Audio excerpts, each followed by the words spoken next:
હા, આ રામવાડી જૂની ચાલ છે જેમાં 60 મકાનો આવેલા છે. તેમાં નીચે 30 અને ઉપર 30 એમ ટોટલ 60 મકાનો છે. જેના કેટલો નંબર ધારો 54 નંબરથી 54 થી 60 54 નંબરથી 60 સુધી અને આ બાજુ 23 નંબરથી 24 થી 30 24 થી 30 એ મકાનો નીચે છે અને ઉપરના જે છે તે ઉપર મકાન છે. આજ રોજ 9 વાગે ચાલી તૂટી પડી છે. મકાનની અંદરની સાઈડે કોઈ ડેમેજ થયેલું નથી. છતાં મ્યુનિસિપાલિટીના પટેલ સાહેબના કહેવાથી અને મેમ્બરોના કહેવાથી અમારી લાઇટ 2 કલાકથી બંધ છે. ને એ લોકો કહે કે તમે બંધ કે લાઇટ કરી નાખો એટલે એ લોકો ખાલી કરી જશે. એ કોઈ પણ સંજોગમાં અમે ખાલી કરવાના નથી. મ્યુનિસિપાલિટીને એક સવાલ છે, 120 આવાસ જે તોડેલા તેના આજે 2 વર્ષ થયા, હજુ એ લોકોથી કંઈ તેનું ખાતમુહૂર્ત નથી થતું.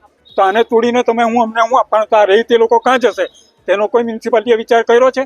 નોટિસ તો આપવાનું બધાને આવડે છે. નોટિસનો જવાબ આપવા માટે અમે તૈયાર છે, અમે સાથ આપવા તૈયાર છે, પરંતુ ખોટા કામમાં અમે કોઈ પણ પ્રકારનો સાથ નહીં આપીશું. ને અહીંયા તોડે તે પણ અમારી જાણમાં, ને એ માલ સામાનનું શું કરવું એ અમારા અહીંયા રહેનાર માણસો જે કહેશે તે પ્રમાણે થશે. તમે કહે તે પ્રમાણે થશે નહીં.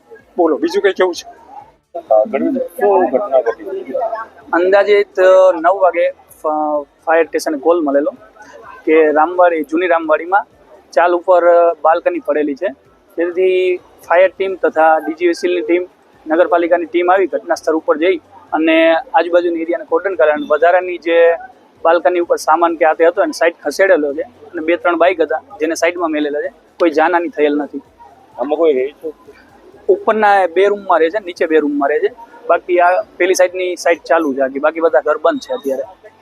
અને અત્યારે કોઈ છે નહીં, ઘર બધા બંધ કરાવી અને આપણે કીધેલું છે કે કોઈ અંદર આવતા નહીં. ખાલી કરવા, બિલ્ડિંગ ખાલી કરવા? હા, બિલ્ડિંગ ખાલી કરવા માટે કીધેલું.